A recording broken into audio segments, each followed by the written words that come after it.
Whether you're a beginner or you've been painting for a while, these 5 things will completely change how your watercolor turns out.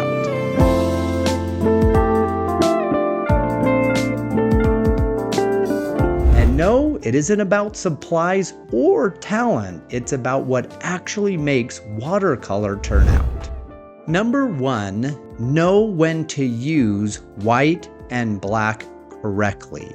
Most beginners think watercolor is like acrylic or oil painting, and it's not. Watercolor isn't about adding paint, it's about controlling your water. The lighter your paint, you use more water. The darker, you use less water. White paint actually kills its transparency, and black paint muddles the color and changes the chroma. So here's an example of where more water that's used will lighten the paint on your page. And then you can use this value as a chart from your midtones to your darks all the way to your lights without using any white or any black. So if you remember anything from this video, remember with watercolor to use white paint and black paint correctly. Number 2 is water control, the ratios. Water control is really important to understand for watercolor. I like to break it down into ratios, so I want to show you a demonstration of a 10-90, 50-50, and then a 90-10, so you have a better understanding of how they turn out.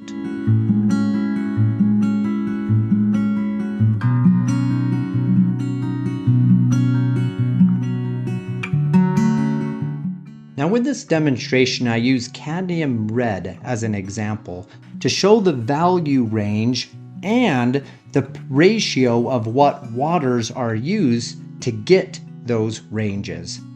This is all the way down from 10% pigment to 90% water, all the way up here to 100% pigment.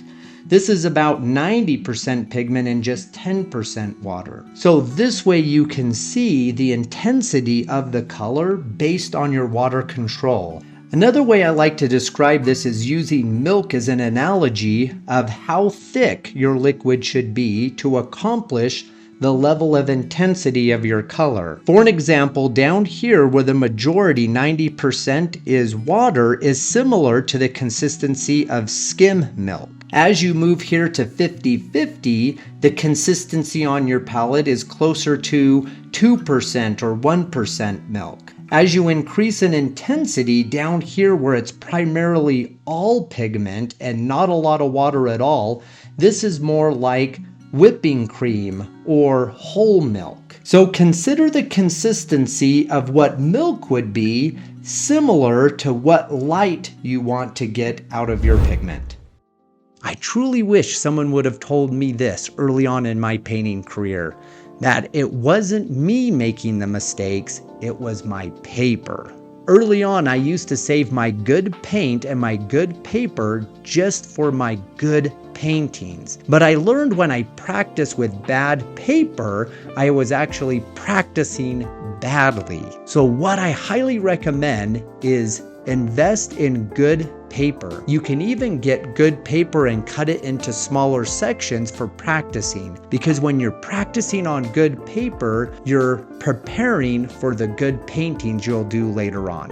And truly, you're not wasting good paper or money, you're learning faster.